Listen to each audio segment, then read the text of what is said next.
தெலுங்கானாவில் ஒரு 50 வயசான லேடியை யாரோ ஒருத்தங்க கொலை பண்ணிடுறாங்க. அதுவும் சாதாரணமாக கிடையாது, 27 வாட்டி கத்தியை வச்சு குத்தி கொலை பண்ணுறாங்க. யாரா இவ்வளவு கொடூரமாக கொலை பண்ணியிருப்பா, அவங்களுக்கு ஏதாவது எதிரியெல்லாம் இருக்குமா அப்படின்னு பல கண்ணோட்டத்தில் விசாரிக்கிறாங்க. ஆனால் கொலையாளியை கண்டே பிடிக்க முடியலை. கடைசியாக ஒரு சின்ன க்ளூவை வச்சு இந்த கேஸையே சால்வ் பண்ணுறாங்க. அந்த லேடியை யார் கொலை பண்ணான்னு கேட்டிங்கன்னா நீங்கள் செம ஷாக் ஆகிடுவீங்க. இதுக்கெல்லாம் வாய்ப்பே இல்லைன்னு கூட நீங்கள் நினைக்கலாம். அப்படி தெலுங்கானாவில் என்ன நடந்தது அதுதான் உங்கள்கிட்ட சொல்ல போகிறேன். எல்லாருக்கும் வணக்கம், நான் தான் பாலாஜி பேசுகிறேன். நம்ம அந்த சம்பவத்தை தெரிஞ்சுக்கணுன்னா தெலுங்கானாவில் நல்கொண்டா மாவட்டத்துக்கு போகணும். அங்கே கொண்ட மல்லேப்பள்ளி அப்படின்னு சொல்லப்படுற ஊருங்க. அங்கே ஒரு தனியார் ஸ்கூலை வச்சுக்கிட்டு இந்த 50 வயசான லேடி நடத்திக்கிட்டு இருந்திருக்காங்க. அவங்க தான் பிரின்சிபல் எல்லாமே. இந்த லேடி ஆகஸ்ட் 11 வீட்டில் இருந்துக்கிட்டு இருக்காங்க. இவங்களோட ஹஸ்பண்ட் ஒரு வேலையாக ஹைதராபாத் போயிருக்காங்க. அப்படி அங்கே இருக்கவர் ஒய்ஃபுக்கு அடித்து பார்க்குறாங்க, சரி பேசுவோமேன்னு. ஆனால் ஒய்ஃபு எடுக்கவே இல்லை. என்னடா ஒய்ஃப் எடுக்கலை, என்ன ஆணுச்சு அப்படின்னு ஒரு மண்டையை பிச்சுக்கிட்டு நிற்கிறாரு. இப்படியே நேரங்கள் போகுது. பல வாட்டி அடித்து பார்த்துட்டு மறுபடியும் காலைல பொழுது விடிஞ்சிடுது. அதாவது ஆகஸ்ட் 12 அப்படி காலையிலையும் அடிக்கிறாரு, ஒய்ஃப் எடுக்கவே மாட்டுறாங்க. என்னென்னு புரியலை. சரி ஓகே, அக்கம் பக்கத்தில் உள்ளவங்களுக்கு ஃபோன் அடிப்போன்னு அவங்களுக்கு அடித்து இன்ஃபார்ம் பண்ணுறாங்க. இதுமாரி போய் பார்த்துடுவாங்க, என்னன்னே தெரில அப்படின்னு அவர் சொல்கிறாரு. இதை கேட்ட பக்கத்து வீட்டுக்காரரு போய் பார்க்குறாங்க.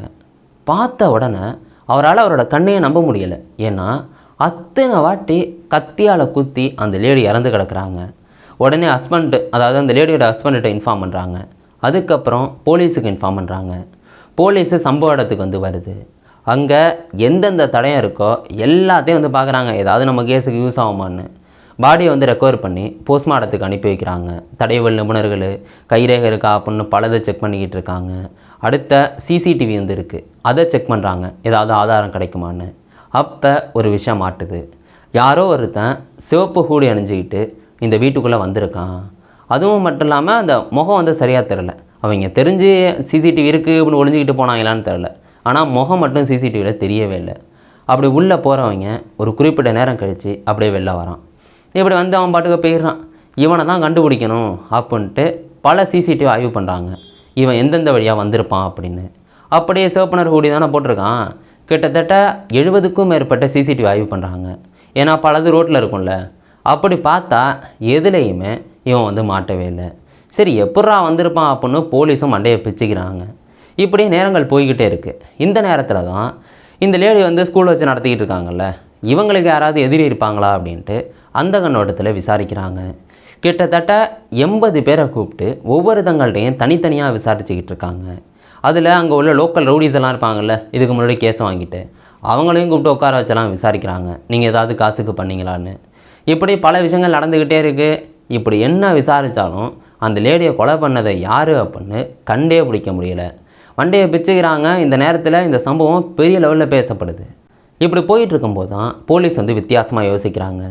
இறந்து போனவங்களோட பேர் ரூபா ரெட்டி. அந்த ரூபா ரெட்டி யார் யார்கிட்ட பேசியிருக்காங்க அப்படின்னு ரெக்கார்டு எடுக்கிறாங்க.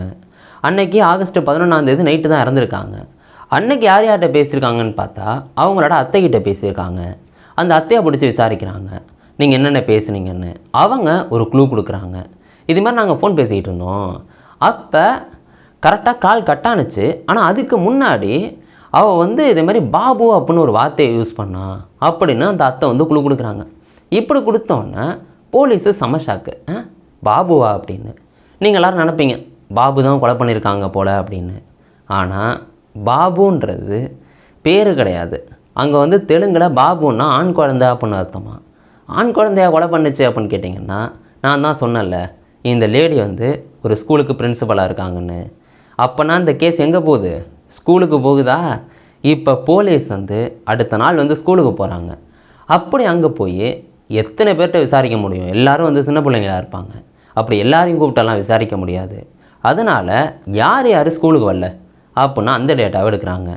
அப்படி எடுத்தால் ஒரு 13 பேர் ஸ்கூலுக்கு வரல. அவங்கள்ட்ட போய் விசாரிக்கிறாங்க தனித்தனியாக. எப்பா அன்றைக்கி சம்பவம் நடந்தப்போ எங்கே போனேன் அப்படின்னு. இப்படி விசாரணை போய்கிட்டே இருக்குது. அந்த 13 பேரில் 5 பேரை மட்டும் தனியாக பிரிக்கிறாங்க.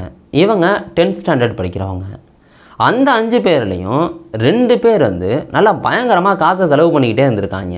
அதுவும் தண்ணி மாதிரி செலவு பண்ணியிருக்காங்க, நிறையா பொருளாக வாங்கியிருந்திருக்காங்க, பார்ட்டி வச்சுருக்காங்க அப்படிலாம் தெரியுதா. சரி, அந்த 2 பேர் மேலே சந்தேகம் இருக்குது. அவங்கள பிடிச்சி விசாரிக்கிறாங்க. அதில் பல விஷயங்கள் தெரிய வருது. அவங்கள்ட்டேருந்து 1,50,000 ரூபா பணமும் ஒரு ஐஃபோனு இன்னும் பல விஷயங்களை வந்து எடுக்கிறாங்க. இதெல்லாம் ஏதுடா அப்படின்னு கேட்டால், எங்கள் அம்மா அப்பா கொடுத்தாங்க அப்படின்னு அந்த 2 பையனுங்களும் சொல்கிறாங்க. இருந்தாலும் அந்த பணத்தில் வந்து ரத்தம் வந்து இருக்குது, அதாவது ரத்தக்கரை வந்து இருக்குது. அந்த பணத்தை லேபுக்கு வந்து அனுப்பி வைக்கிறாங்க. இது வந்து மனித ரத்தமா அப்படின்னு பார்க்க சொல்லி. அப்படி பார்த்தா அது மனித ரத்தம் தான், இதே மாதிரி கொலை தான் நடந்திருக்கு அப்படின்னு தெரிய வருது. அப்போனா இந்த கொலையை பண்ணது இந்த 2 பசங்க தான் அப்படின்னு போலீஸ் வந்து முடிவுக்கு வராங்க.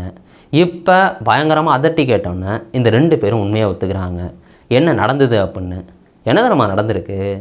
ஒரு 20 நாளைக்கு முன்னாடிங்க இந்த ஸ்கூலில் எல்லாம் நார்மலாக போயிட்டுருக்குது. இந்த 2 பசங்க வந்து ஹாஸ்டலில் தங்கி படிச்சுக்கிட்டு இருந்திருக்காங்க. அப்போ தான் ஹாஸ்டலில் வந்து ரைடு மாதிரி போயிருக்கு. அதாவது ஏதாவது ஃபோன் யூஸ் பண்ணுறாங்களா அப்படின்னு செக்கிங்கு. அப்படி செக் பண்ணும்போது இந்த 2 பசங்க பேக்கில் வந்து ஃபோன் இருந்திருக்கு. அதை தாண்டி பணமும் வந்து இருந்திருக்கு. என்னடா இவ்வளோ வச்சுருக்காங்க அப்படின்னு பிடிக்கிறாங்க. அதட்டுறாங்க, என்னடா அப்படி பண்ணுறீங்க, ஃபோன்லாம் ஏது அப்படின்னு பலதை கேட்குறாங்க. உடனே அவங்களோட அப்பா அம்மா வர சொல்லி இதே மாதிரி விஷயத்த சொல்கிறாங்க. சும்மா கண்டிக்கிறாங்க பயங்கரமாக. இது வந்து அவங்களுக்கு செம கோவம் வந்து வருது. அதை தாண்டி அந்த பிரின்சிபல் என்ன பண்ணுறாங்கன்னா, ஹாஸ்டல்லேருந்து நீங்கள் வர வேண்டாம், வீட்டிலேருந்து வாங்க அப்படின்னு சொல்லிடுறாங்க. இப்படியே நாட்கள் கணக்காக போய்கிட்டுருக்கு. இப்போ தான் இவங்க கருவம் கட்டிக்கிட்டு இருக்காங்க.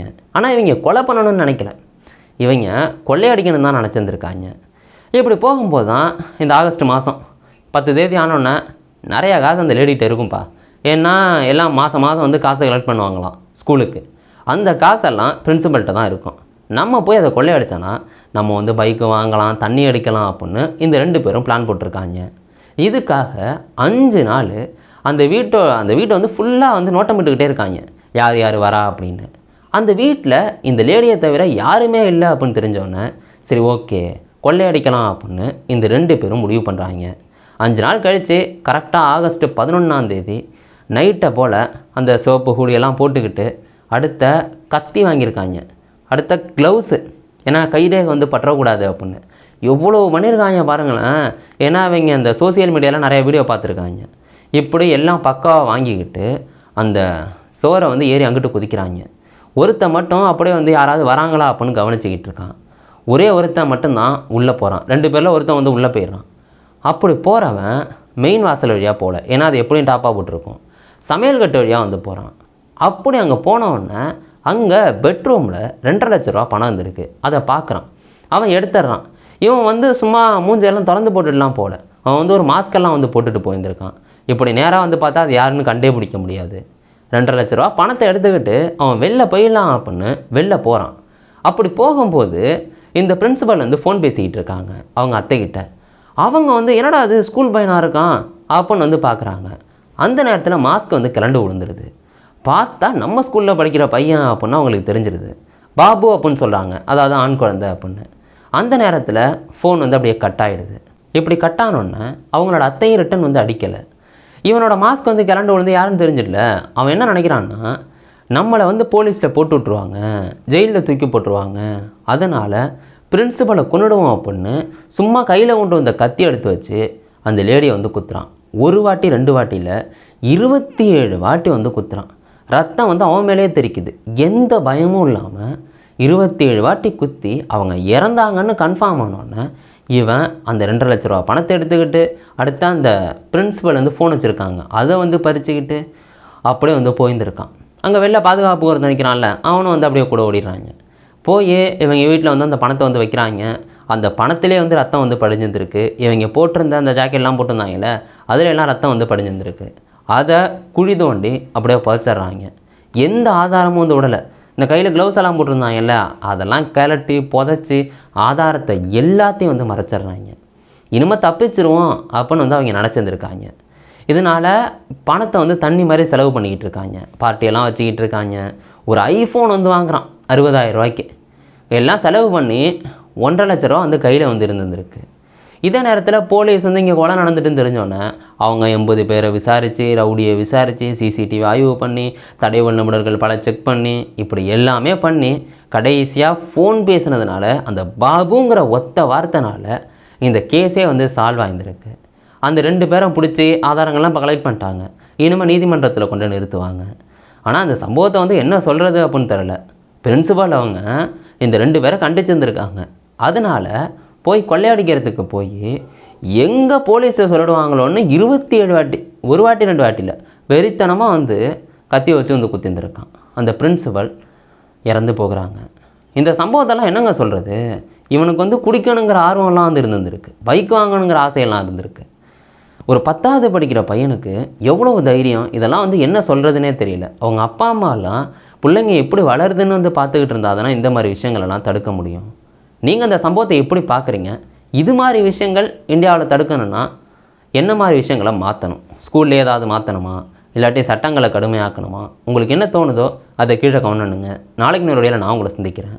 Bye guys.